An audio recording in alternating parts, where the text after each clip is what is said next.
Hello student, ये है electrical field and charge का लेक्चर नंबर 5। इस लेक्चर में हम लोग पढ़ेंगे electrical permittivity. Electrical permittivity electrical permittivity क्या होती है ये देखते हैं। कोई दो चार्ज अगर प्रेजेंट है Q1 Q2 पे है और उनके बीच की डिस्टेंस अगर r प्रेजेंट है तो इसके बीच जो फोर्स लगेगा वो क्या होता है Q1 Q2 अपॉन r²। आप सभी जानते हैं। इसके बाद k की वैल्यू होती है 1/4π Q1 Q2 अपॉन r²।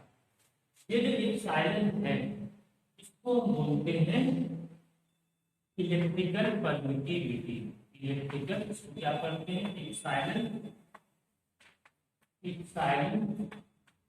और इसको इसका बोलते क्या इलेक्ट्रिकल परमिटिविटी।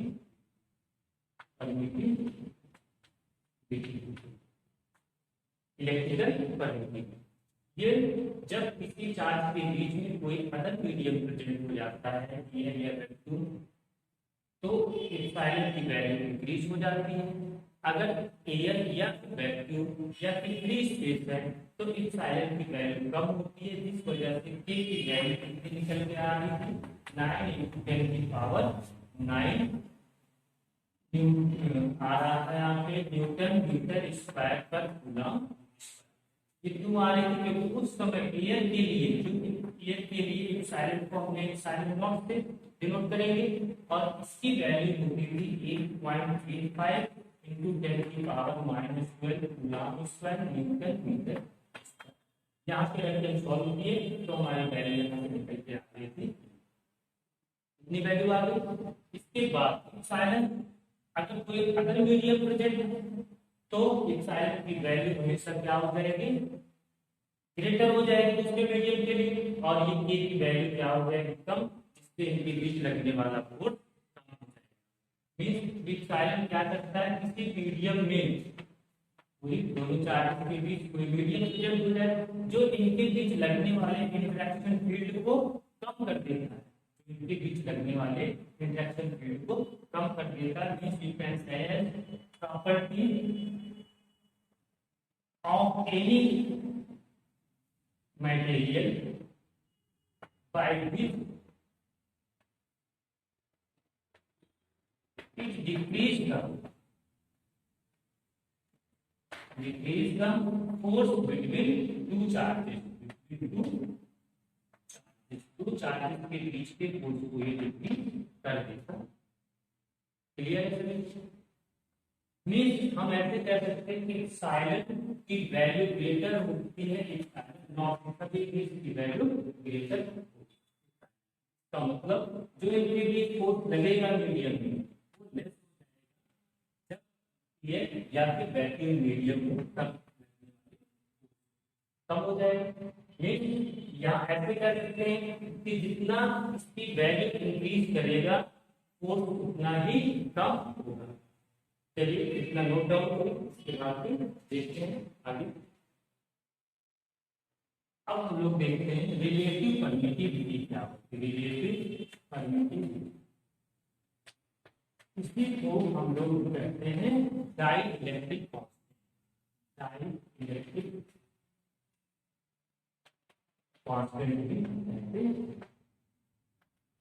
होता क्या अगर दो चार्जेस हमने ले लिए Q1 यहाँ पे चार्ज Q2 इनके बीच डिस्टेंस हो गया तो इनके बीच लगने वाला फोर्स एयर या फिर वैक्यूम प्रेजेंट है तब फोर्स कितना लगेगा नॉट इक्वल टू k या फिर 1/4π Q1 Q2 अपॉन r इनके बीच में ये लगेगा।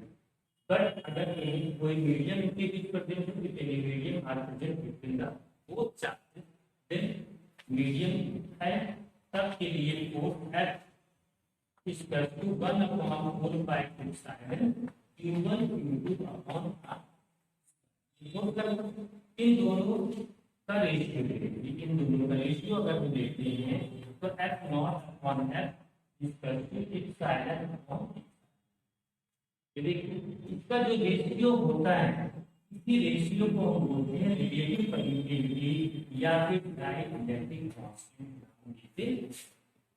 मींस हर एक मीडियम के लिए हम परमिटिविटी, इलेक्ट्रिकल परमिटिविटी की वैल्यू को लर्न नहीं कर सकते हैं, इसलिए हम कंपेयर कर देते हैं इससे परमिटिविटी, इससे एयर की परमिटिविटी से हम कंपेयर कर लेते हैं और उस कितने टाइम्स है ये कंपेयर करके हम किसी भी मीडियम की परमिटिविटी को आसानी से फाइंड आउट कर सकते हैं।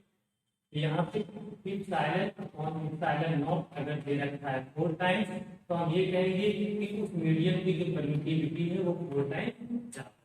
मींस परमिटिविटी अगर मैक्सिमम हो रहा है तो उनके बीच फोर्स क्या हो जाएगा, मिनिमम होगा। एयर की परमिटिविटी जो सबसे लेस होती है, लेस या फिर वैक्यूम कह सकते हो या फिर फ्री स्पेस कह सकते हो, उसकी परमिटिविटी सबसे लेस होती है, इसलिए फोर्स क्या हो जाएगा, मैक्सिमम। एयर के बीच क्या लगेगा, सबसे ज्यादा फोर्स लगेगा दोनों चार्ज। जब दो चार्ज प्रेजेंट हो उनके बीच एयर प्रेजेंट है तो क्या होगा, फोर्स की वैल्यू हमेशा ज्यादा होगी। क्यों ज्यादा होगी, क्योंकि परमिटिविटी की वैल्यू सबसे कम होती है, इसलिए फोर्स उसमें ज्यादा। अगर किसी मीडियम में हमने कहा कि इप्सिलॉन नॉट दे रखा है, इसका मतलब इनके बीच एयर में जो फोर्स लगेगा वो हमेशा 4 टाइम्स ज्यादा मीडियम के कंपेयर। मीडियम में 4 टाइम्स कम लगेगा और एयर में दोनों चार्जेस के बीच फोर्स क्या होगा, 4 टाइम्स इंक्रीज कर जाएगा। क्लियर है ना, नोट डाउन करें सभी। चलिए बच्चों, इस पे हम देखते हैं क्वेश्चन किस तरह से पूछे जाएंगे। क्वेश्चन सबसे पहले हम करते हैं कि दो चार्ज अगर एक चार्ज Q1 है दूसरा चार्ज Q2 है, इनके बीच अगर फोर्स लग रहा है जब एयर प्रेजेंट है, और जब कोई अगर मीडियम प्रेजेंट है तब इनके बीच का फोर्स कितना हो जाता है, तो हमसे रिलेटिव परमिटिविटी पूछ सकते हैं, relative permittivity of the medium. तो पहले हम फाइंड आउट करेंगे कि F अपॉन F नॉट हमने देखा है इसके इक्वल होता है रिलेटिव परमिटिविटी। यहाँ पे हम वैल्यू पुट कर देंगे, तो F upon F not upon 4 relative permittivity. इसकी हेल्प से रिलेटिव परमिटिविटी की वैल्यू हम फाइंड आउट कर सकते हैं, कितना आ जाएगा। इस तरह से रिलेटिव परमिटिविटी की वैल्यू को फाइंड आउट कर सकते हैं। सेकंड क्वेश्चन, चलिए नोट डाउन करें, आप सभी लगाने की कोशिश करें कि दो चार्ज दे रखे हैं Q1 Q2, इनके बीच की डिस्टेंस है R, सपोज, और फोर्स क्या लग रहा है F और एयर या फिर फ्री स्पेस के लिए फोर्स कितना लग रहा है। डिस्टेंस को कम कर दिया जाए, R/2 कर दें चार्जेस Q1 Q2 और इनके बीच का जो फोर्स हो जा रहा है F/10। तब जब कोई मीडियम प्रेजेंट है, तो अब इनके बीच अब हमें इस मीडियम की रिलेटिव परमिटिविटी फाइंड आउट करना, रिलेटिव परमिटिविटी फाइंड आउट करना। चलिए पॉज करके चलिए ट्राई करें, इसको कोशिश करें। चलिए, हो सकता है तो बच्चों ने कर लिया हो। फोर्स जब एयर प्रेजेंट है 1/4 pi epsilon not Q1 Q2 upon R। Force जब मीडियम प्रेजेंट है इसको आप नॉट कर दीजिए, 1/4 pi epsilon not Q1 Q2 upon R square. ठीक है, ये 4 आ जाएगा, यहाँ पे मल्टीप्लाई हो जाएगा F 4/4 pi epsilon not Q1 Q2 upon R।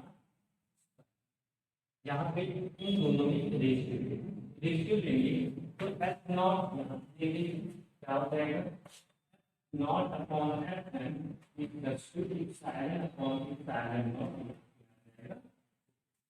फिर होगा जाएगा इन दोनों में डिवाइड, यहाँ और नॉट नहीं होगा, इन दोनों में अगर रेशियो लें तो ये चला जाएगा बच्चे ऊपर, ये इसके मल्टीप्लाई। अब यहाँ F नॉट की वैल्यू है और F मीडियम की वैल्यू है, तो ये कैंसिल होकर ऊपर आ जाएगा अपॉन इप्सिलॉन नॉट करेंगे तो इप्सिलॉन अपॉन इप्सिलॉन नॉट 40।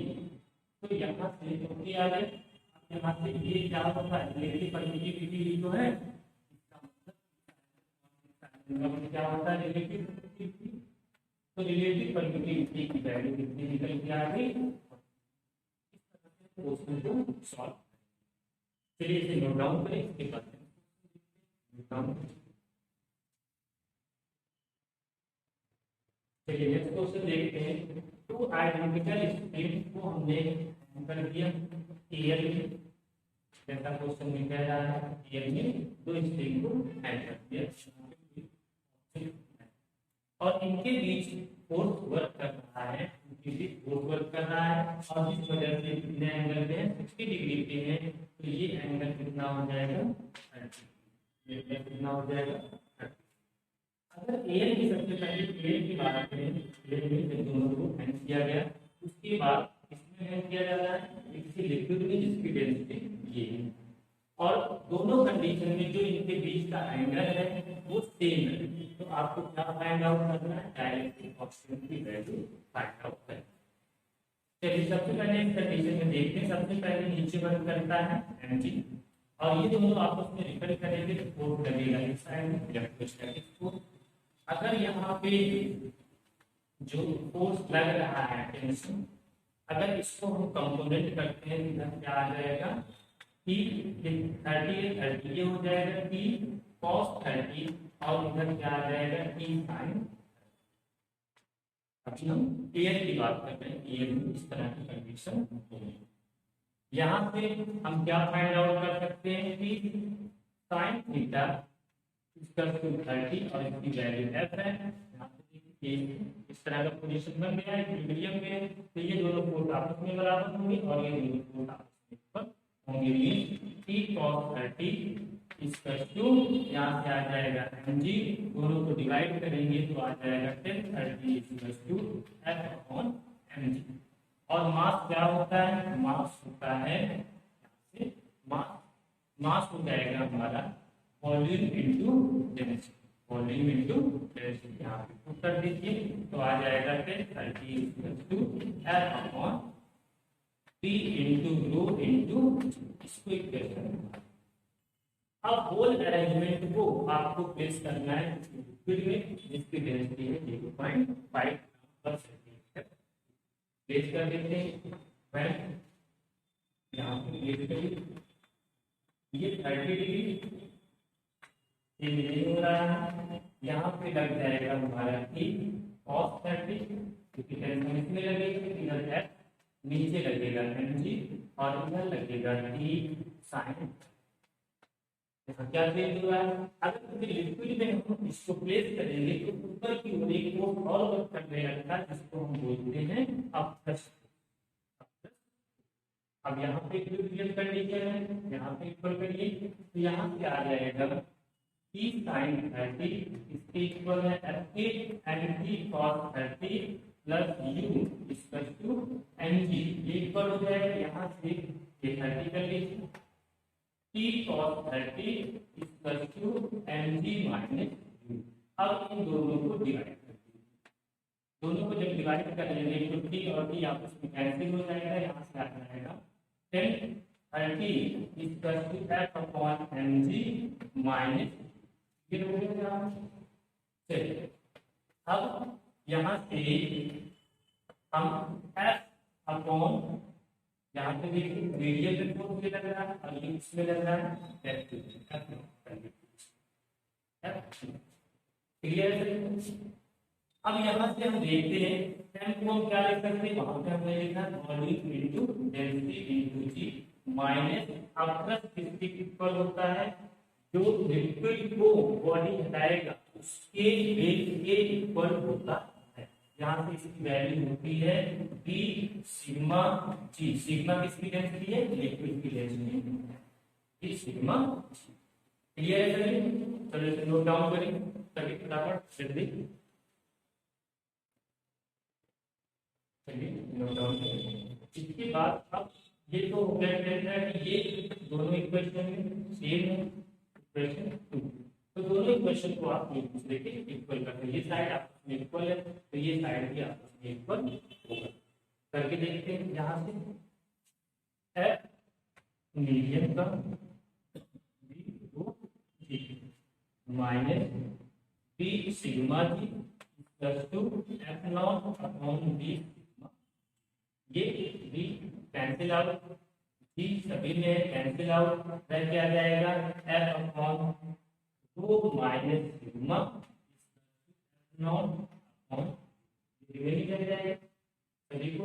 अब यहाँ पे करके चेक कर लेंगे वैल्यू कर सकते हो, means F not upon F N, इसी को हम बोलते हैं डायरेक्टली कांस्टेंट। इसको आप इधर लेके आए, इस क्वांटिटी को एफ को इस साइड में और रो को आप इस साइड हो जाएगा 2 अपॉन 2 माइनस, यहाँ पे वैल्यू रखेंगे 1.5 अपॉन, यहाँ से वैल्यू करके देखें, यहाँ पे वैल्यू दे रही है 1.5 माइनस इसकी वैल्यू 0.5,